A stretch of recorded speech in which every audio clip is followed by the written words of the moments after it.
Thank you for tuning in Voice of Reason Boston.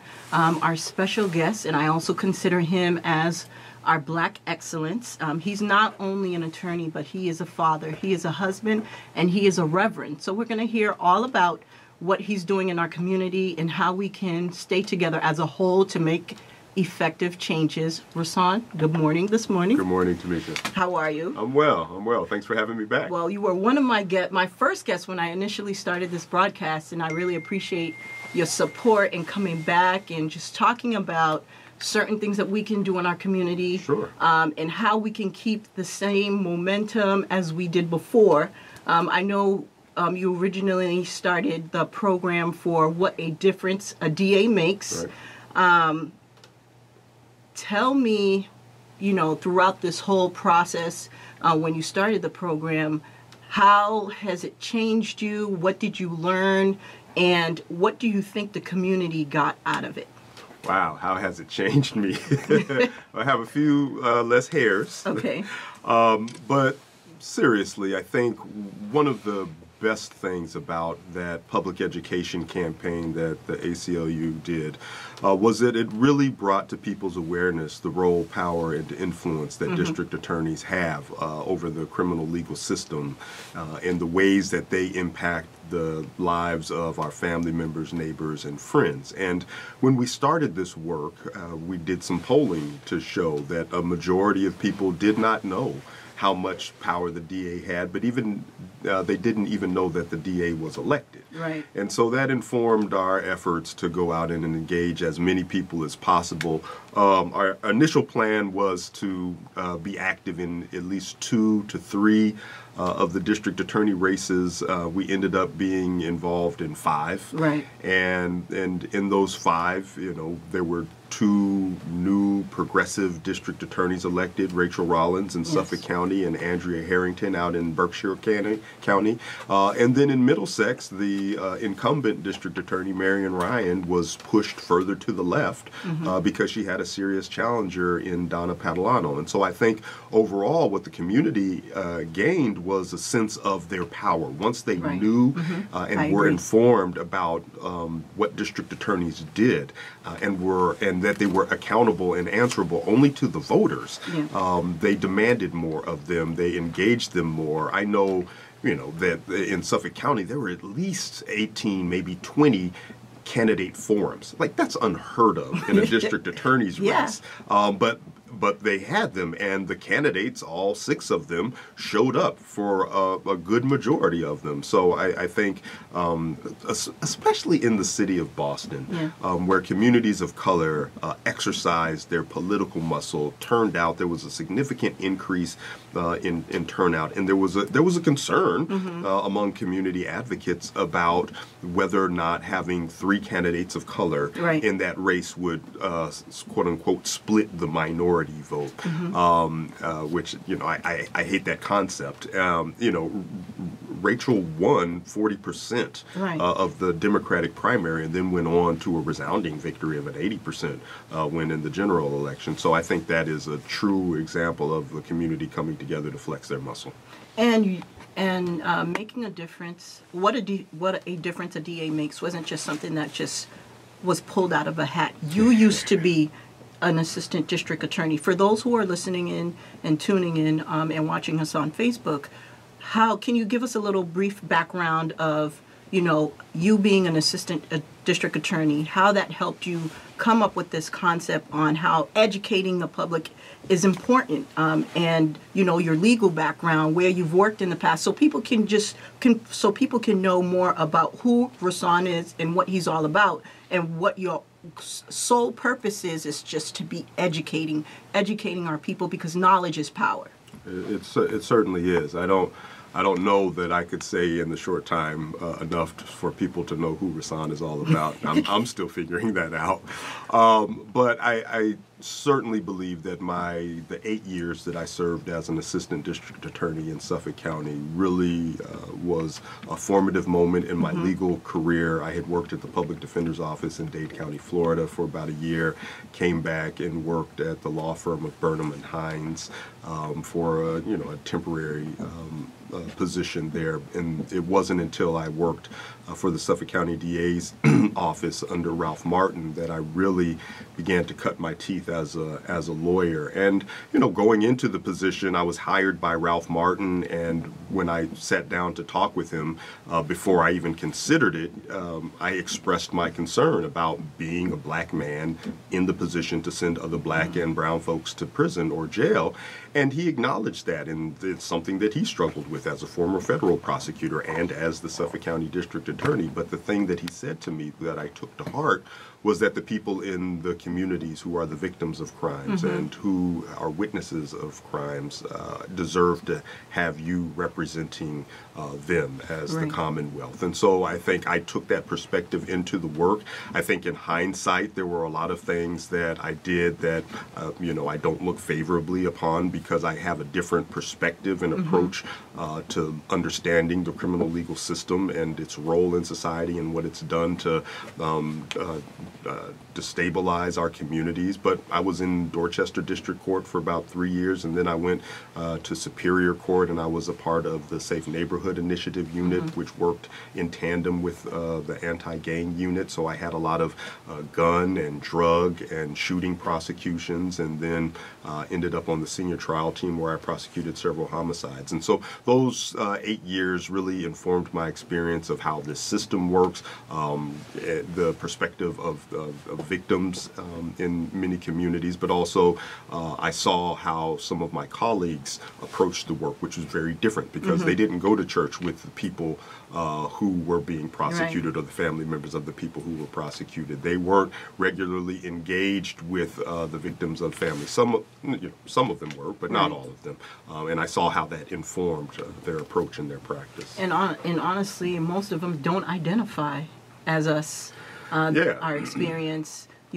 I've heard numerous times where one person would say, "I'm sorry, but I can't say I've been in your shoes," because they don't understand, what the person is going to, which is not their fault, but it's just they're not exposed to that kind of lifestyle or surrounding. So it's kind of hard for them to be able to sympathize with someone who's going going through a certain situation. Would you say that seeing what a different, I'm fumbling my words, what a difference a DA makes, do you think it's something that you will continue to work on in different areas, not only in Suffolk County, but like Essex County, other counties that can benefit from it? Yeah, we certainly will. This time around, it was a statewide initiative, so we were trying to raise information about it throughout the state, but we were primarily focused in the 5 counties where there were contested races, which was Suffolk, Middlesex, Worcester, Plymouth, and Berkshire. Now that the election is over, we're focusing on DA accountability, and so we're about to roll out, we call it What a Damn, or What a Difference a DA Makes 2.0, which focuses on accountability. So they'll keep an eye out for that. Probably next month there'll be some more information about what our campaign plan is. And then in 2022, when the next round of district attorney elections are up, we're going to try to identify the locations where we feel are ripe for challenges. We're going to be doing the groundwork now leading up to that, engaging with people in the community, because it's really not about the ACLU. It's about the ACLU being informed by and led by what people in the community are saying are their needs and their concerns, and us providing resources, support, information, and advocacy to lift that up. And also, I would want people to understand that what a difference a DA makes wasn't about, having a black assistant district attorney. It was mostly educating what power does a district attorney has in your community and the people around you, and how you should know how to elect and what to look for. So I think it's important for people to understand it wasn't about, we want a black DA. We want a DA that identify with our issues, that has experience with people getting shot in the community, having experience providing victims with the assistance that they need when you need them to witness in a case or testify in a case. It was all about educating your community to know, hey, a district attorney is going to be elected, do you know what he's all about? Do you know is your concerns are being addressed the way that you should? So I think it's important for us to talk about that as well, because some people have it a little bit twisted. Oh, we just wanted a black assistant district attorney. I think Rachel Rollins won fair and square, and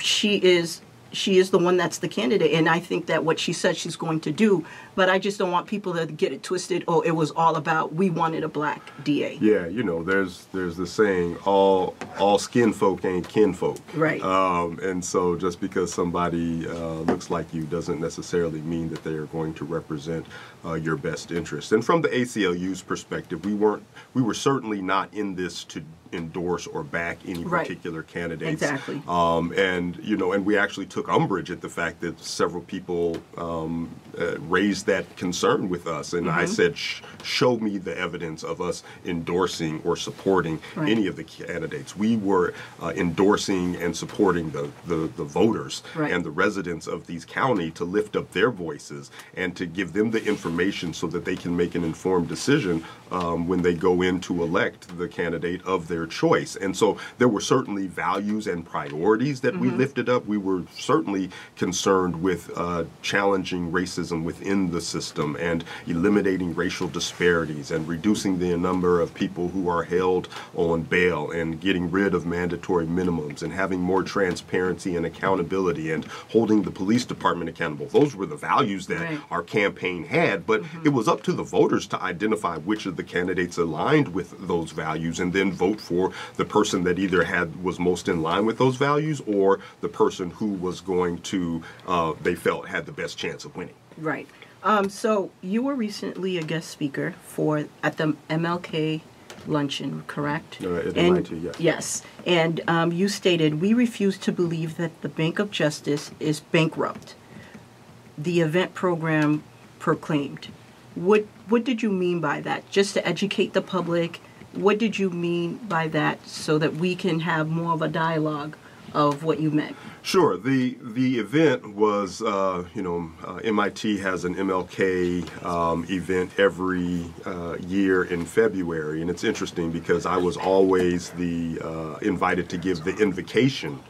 And after years of praying to open up the event, then I finally got an invitation to be the keynote address. But the title or the theme of the event every year came from one of Martin Luther King's speeches, and so this line, we refuse to believe that the Bank of Justice is bankrupt, came from his "I Have a Dream" speech, and essentially, what Dr. King was doing through kind of a rhetorical maneuver was set and create tension within the conversation before he got to the lofty "I have a dream" and black boys and black girls and white boys and white girls holding hands together. He had to talk about the tension that existed in the nation, and part of it was resonant in Abraham Lincoln's second inaugural address, where he talked about the debt that was owed to enslaved Africans. And from that, Dr. King riffed on this notion that the black people of America had presented a check to this nation, but it had come back void. And part of the reason checks come back void is because there's nothing in the account or the account is bankrupt. And so Dr. King was lifting up this notion that the Bank of Justice, in fact, is not bankrupt, and that black people in America are entitled to something more than what we've received, and that is justice. And so my remarks were lifting that up and giving a historical context of why black people in America are living in the conditions that they're living in now, and that really I modified what King said, which is it's not that the Bank of Justice is bankrupt, but rather that America's account is overdrawn. But there's always justice in the bank. It's just who can access it and whether there's enough justice there for other people. And part of the reason America's account is overdrawn, I suggested, was that because they had given too much justice to a small segment of too few people. I agree with you. And also, you know, we've worked on so many things on educating the public. I know that you're working on a bail training. Can you talk a little bit about community bail training and what the sole purpose is for that? Sure. One of the things that we did during the What a Difference a DA Makes campaign, the ACLU partnered with several other community organizations, primarily the Massachusetts Bail Fund and Families for Justice's Healing. And so the Massachusetts Bail Fund is an organization that posts bail for people who are held on bail. And again, bail is just for people who have been accused of a crime, not convicted, Right. but it is a cash amount that the court imposes on a person to ensure that they return for their next court date. But in many instances, just because people are poor, they can't afford to post bail. And so the Massachusetts Bail Fund goes out and posts bail for people who are held on a bail under $500. So they were our lead partner on that, along with Families for Justice's Healing. And so we did a court watch training where we trained volunteers to go into court and observe what was happening in the courtroom. See if the court had been imposing bails because there had been a new court decision that required judges to take into account a person's ability to afford bail before just setting some inordinate amount of money that people might not be able to pay. And it was a twofold purpose. One, to get some information on what was happening in court in relation to bail, but then two, also to see what district attorneys were doing, assistant district attorneys were doing in the courtroom, whether or not they were asking for high bails on simple petty cases. And so we got some data and saw that that was actually happening. And so, you know, we're going to release that information shortly. But the Massachusetts Bail Fund, the Court Watch team came together to do a very targeted Court Watch session now after the inauguration, and it was it's a first 100 days campaign. And so they wanted to take Suffolk County and look specifically at D.A. Rollins' campaign pledge to not prosecute certain misdemeanors and low-level felonies, and see how she does in the first 100 days. And so we just passed the 50-day mark. Her office is still prosecuting those misdemeanors and low-level felonies. Her office is still requesting cash bail on those low-level offenses. And so the Court Watch program is putting out a weekly digest to give just some general information about how many people have been prosecuted, how many have been charged with these first 15 or with these 15 crimes D.A. Rollins said she wouldn't prosecute, and how many people are being held on bail for those. Now, we're not directly involved in, the ACLU is not directly involved in that initiative, but we're supportive of it. We're lifting it up and promoting it, and certainly continue to work with the Bail Fund and Families for Justice's Healing as they do this work. And also, bail is just to reinsure that the person is going to appear, but not everyone can afford a $500 bail. And we also know that, you know, it's been talked about when a white person commits a crime, why is the bail different from a black person who committed the same exact crime? So is it because, you know, assistant district attorneys need to be, what is it that they're lacking? And why is it that they're, you know, sometime putting a bail on someone, and then when it comes to another person, they're not putting as much bail? Like, what's the issue? Like, where's the gap? It's a very complicated question. So for researchers, they will point to the lack of data to have a very informed decision. But Mass Inc. Did some research that showed that there was a disparity in the amount of people held on bail, black versus white in a given county. It showed that black people were disproportionately overrepresented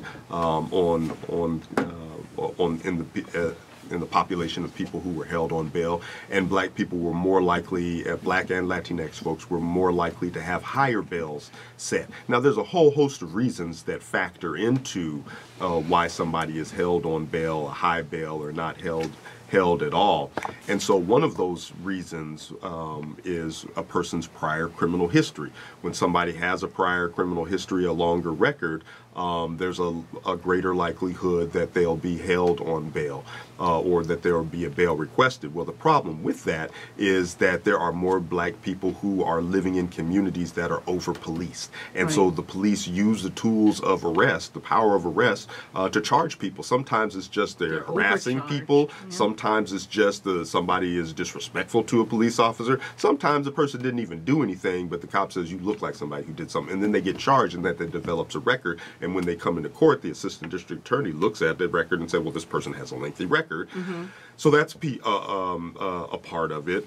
There's also issues with people being held on bail because of poverty. Like some people just can't afford to make the bail, even if it's $500. And disproportionately black people, there are a higher percentage of black people who are in lower socioeconomic status. And there's a whole history around what has happened in black communities. But then lastly and most importantly, and it's hard to have actual empirical evidence to show causation, but, you know, implicit bias and straight up racism.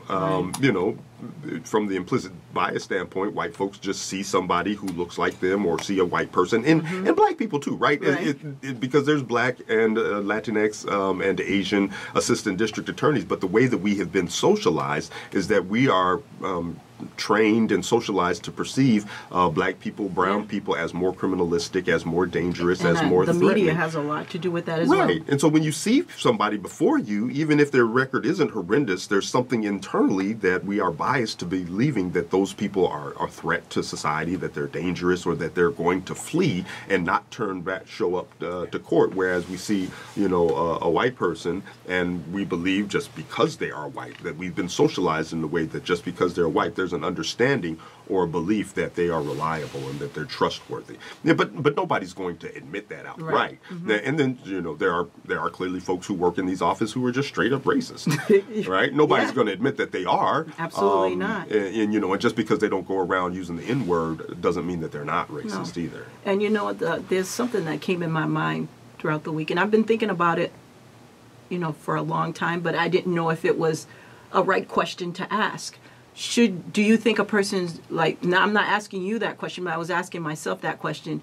If someone on Facebook doesn't have any other colored friends, like black or any national, does that make them racist? So that's something to think about. Right. Like I wanted to do something similar, but the opposite. I wanted to tag, you know, not tag, but to ask a question on Facebook and say, how many of you are some white person's black friend? Right. Because I'm sure there's a couple white folks be like, no, I've got a black friend, and like that's me. Right. Or, you know, and I'm sure there are several people who have had that experience where, like, they are the black friend. Yeah. So, and when people find themselves in those situations, to your point, like, look at your list of friends who you engage with, not just somebody that you're a Facebook friend with that you went to middle school with, but that you're somebody just working with. Right. And so it causes us, it should force us to, you know, people to ask questions about, well, why is that? Yeah. Why is that? Do you even care to learn about someone else's ethnicity? Do you even care to know more about them? Right. So that's one question that was, you know, coming to my mind. I'm like, should I ask that question? Am I going to offend anyone? If you look into your friends list, do you have a black friend? And if you don't have a black friend, why is it? Right. So that's important to ask. And also, speaking about the police, do you ever think that we should have some kind of training program on how police charges someone, say versus armed robbery, and then you know how sometimes you go to the court, someone's charged with a robbery, and then the DA for some reason amends it to larceny.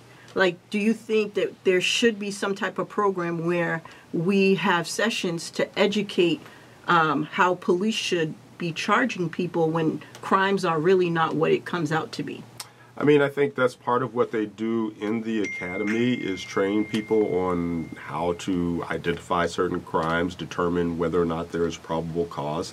But there is a practice that police and prosecutors engage in, and it's leveraging or charge stacking, right? We will charge every possible crime that we believe that there's probable cause for, and then let the court process sort it all out. The problem is there are over 2,000 crimes in the Massachusetts general law, so it's hard not to charge. You know, there is a full panoply of offenses that an officer has at their discretion to charge someone with an offense, whether it is, you know, and here's another thing, right? Just because technically someone has committed a crime doesn't necessarily mean that charging them and prosecuting them is the appropriate response for that, because there's people who are struggling with substance use disorder. There's some people who have mental health issues. There are people who are engaged in activity as a function of being poor, and that the better solution would not be to prosecute them and further destabilize their lives, but put them in touch with some services that's going to help them get out of that situation or deal with that situation. But a lot of times people in law enforcement believe this is what we have been charged to do. We have the authority to do it, and so therefore we are going to do that. And then when you filter in a person's own biases and the, you know, and institutional racism and the way that works, you're going to continue to have a disproportionate number of black and brown folks in this system. And so to your question around whether or not there should be some training on how to appropriately charge people, that training already exists. What then needs to happen is the district attorney needs to evaluate and screen and vet what are the appropriate charges to come forward, instead of just listing all of these charges. Because the other thing that happens, and I did this when I was an assistant district attorney, is I would leverage guilty pleas of like, look, you're charged with 5 things. I'll get rid of 2 of these things if you plead to the other 3, or vice versa. I've seen that. And so, and people just like, well, I'd rather have 1 offense on my record than 5 or 4 or whatever the combination or the offer is. And so that's something else that happens as well. And what can we do about the race disparities in the Suffolk County courtroom? Just like stop arresting people, stop charging and prosecuting people, invest more in services and in treatment and health care and job training, job skills development. You know, there's always this conversation that law enforcement officials, conservative folks like to take up around personal accountability. And I'm all for personal accountability. People should be held to account for the things that they've done wrong. Right. But there's another way to arrive at accountability that does not always require to throw people in cages or further destabilize their lives by running them through the gambit of this system, or the gauntlet of this system, where they're showing up to court, where they're housed in facilities, where they don't get the services that they need. And overwhelmingly, it's people who are already poor, people who have mental health issues, people who are struggling with addiction. And this process is not built to help them. It's built to contain and restrain them. But when they come out on the other end, they're worse off. They're more traumatized. Their family or their living situation is more unstable. And so we've got to find a way to really address the needs that people have. And then if we want to talk about accountability and personal responsibility, let's talk about this responsibility that we as a society have to take care of the most vulnerable among us. Let's talk about the conditions in these schools where a lot of these young people are coming out of, or the lack of employment opportunities in some of these neighborhood, or the substandard transportation that exists to get people to the jobs, or the way that communities are policed and people are harassed. I think are all issues that there needs to be some accountability on, and that it does not just fall solely on the individual. And I think that we don't have enough people of color that are in positions where they can offer these young people jobs or want to hire them. It's almost like being judged by the way that you looked. And I think that's mainly the problem. Who are these programs that we have? Who are they serviced by? Who's managing them? And who are they getting to? You know what I mean? If we have programs if we say that Boston have a lot of programs, why is it that people are not getting access to it? You know what I mean? Why is it that when someone has mental health illness and they commit a crime, we don't find the root of the problem? We send them to Nashua Street instead of putting them in treatment to find out what it is that they need in order for them not to commit the crime that's pushing them to do. Right. And, you know, and to the extent that there are programs that exist to help people, they're too few and too far between. There are not enough resources dedicated to giving people the services, the treatment, the help that they need. And if we were to reduce the amount that we spent on policing and prosecuting and punishing people and invested in building up people and investing in communities and preparing for people's future and healing their trauma, we would be far better off. And we wouldn't have to continue to build out this robust system of incarceration and punishment. Like the Sheriff's Department, the DOC, they spend more money than they've spent in past years, despite the fact that crime has gone down and the prison population is on the decline as well. Okay, and I know they have drug court, they have mental health court, but I think it's still not enough. When people go in and they have like drug addiction and, you know, the judge wants to help you get back and you get the treatment that you need, they follow up with you. But do you think these kind of things that they have in court, we can benefit if they do more instead of just mental health court and drug court? Because those are the only two that I usually hear of in the Suffolk County. Yeah, I mean, I think diversionary court programs can be a good alternative, but the problem is that it requires people to plead guilty. And it requires them to be under supervision. It's this whole carrot and stick approach that you're going to plead guilty, you're going to be on an extended term of probation with certain conditions, and that when you don't meet those conditions, instead of just throwing you in jail automatically, we have a panoply of options to work with you to kind of get you back on track. But the underlying issue with that or problem is that they are in the system still. And it's great for people who are wanting to change and have other resources and supports around them to make the change and transition. But for the people who are struggling, like, you know, can you imagine punishing somebody who is a diabetic because their insulin is low?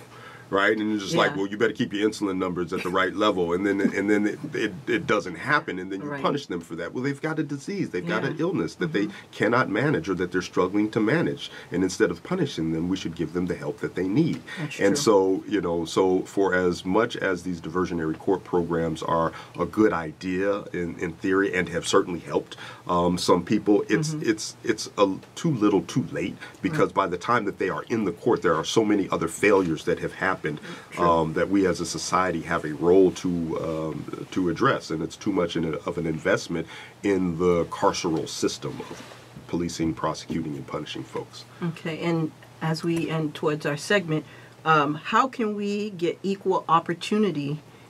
How can we get equal opportunity justice living while black in Boston? Yeah. That's a very challenging question. I think this whole notion of living while black, we've seen a lot of instances lately where people have had the police called on them just for being black, right? You know, the situation out in Oakland with Barbecue Becky. Yes. You know, we represented a young woman at Smith College who was just eating lunch in the cafeteria and had the police called on her. Or we represent an individual, a gentleman who works at UMass Amherst, who was going to work in the morning, having just come from the gym, and an anonymous caller called in and said that there's a strange, angry black man outside the administration building. Well, that's because that's where he worked. So, you know, there's a lot that needs to be done to kind of hold people accountable for calling the police on folks who are just living while black. There has to be something done around policing and policing policies for people who are for the police departments who receive these calls, to interrogate that a little more. Like, why are you calling? What is the actual harm or threat or crime that is occurring? But then there are a whole other set of societal issues about the conditions that Black and Latinx folks and Asian people and First Nation or Native American people are living in that need to be addressed. There are huge disparities in wealth, in income, in educational attainment, and home ownership rates. And like Boston is just doing a really poor job at that. And I think a point that you raised earlier about people of color in positions of leadership and influence and power is something that is so crucial, and not just, you know, by the mere nature of their presence there is it going to change, but them coming in with the right perspective and initiative to create opportunities and to develop pipelines for folks to get in and to have more opportunities to establish and create wealth and spread that throughout community. I think it's very important that people in any community, in any state, find someone like you in the ACLU and have a dialogue and see how they can, educate their community. I think there's too many people in the pot. Everyone has their own agenda. Everyone's trying to do something, but instead of working with each other, pulling the qualified person, sitting down, having a discussion, here's what I want to do for my community. How can we help? What is the right way? I think people listen more when there's a dialogue and when you sit down. We're going to always agree to disagree, but when there's too many people yelling, screaming, this is not being done, this is not being done, people kind of miss the message. And I would suggest anyone who's listening or tuning in any different state, reach out to ACLU, a person who's in the same program that you're in, who's directing the racial justice program. Sit down, talk to them, see what they can do for your community, because we have a lot of misinformed people. They don't know where to go. They don't know who to trust. Right. And I think it starts with us, people who are educated, people who have the opportunity to be in the forefront and educate us about social justice, criminal justice, what your rights are. And there's still a lot of people that don't know what their rights are. And I think it's important that we have people like you to continue to do the job. And I'm so happy that we have someone like you. I'm not going to say you're able to save the world, which you can't, but what you stand for and what you will continue to do for the community, I think it's very important. And I really appreciate you coming back and educating me, educating people who are listening in our community, because I've seen you since the last time I saw you. You've been around many different places in our cities talking, and it's important to have young people watch and listen to you on ways on how to get people's attention and how to just have a dialogue and a communication. Communication is the key, but we just need to learn how to work together. And also, if you can tell us any upcoming events that you're having that you would like to share. I know you're having that bail training coming up, and I would encourage everyone to go to learn about the bail system, even if you're a victim or you've been in the system or you're a defendant. Learn why assistant district attorneys ask for bail, and it's good to educate people on that. Yeah, offhand, I'm drawing a blank on any major events that are coming up. I know that I'll be on March 19th at Temple Israel in Brookline with DA Rollins, talking about the role of prosecutor and the things that she's taking on. I know that the ACLU, we're having our annual fundraiser, our Bill of Rights dinner, and that's coming up in March. I should know the date offhand. I don't.